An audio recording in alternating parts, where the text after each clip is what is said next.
చిత్తూరు జిల్లా పొంగునూరు నియోజకవర్గం పరిధిలోని పొంగునూరు మరియు Somala market committee single window chairman ప్రమాణ స్వీకార మహోత్సవ కార్యక్రమంలో మంత్రి మండిపల్లి రాంప్రసాద్ రెడ్డితో కలిసి టీడీపీ ఇన్ఛార్జ్ జిల్లా రామచంద్రరెడ్డి పాల్గొన్నారు.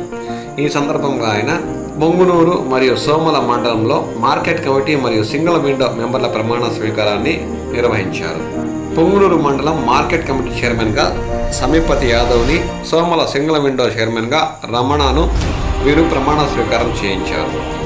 ఈ సందర్భంగా పొంగునూరు పరిసర ప్రాంతాల్లో ఉన్న ఆంధ్రీనీవా జలాలకు మంత్రి మండిపల్లి రాంప్రసాద్ రెడ్డి ఆధ్వర్యంలో జిల్లా రామచంద్రారెడ్డితో కలిసి జల హారతి కార్యక్రమంలో పాల్గొన్నారు.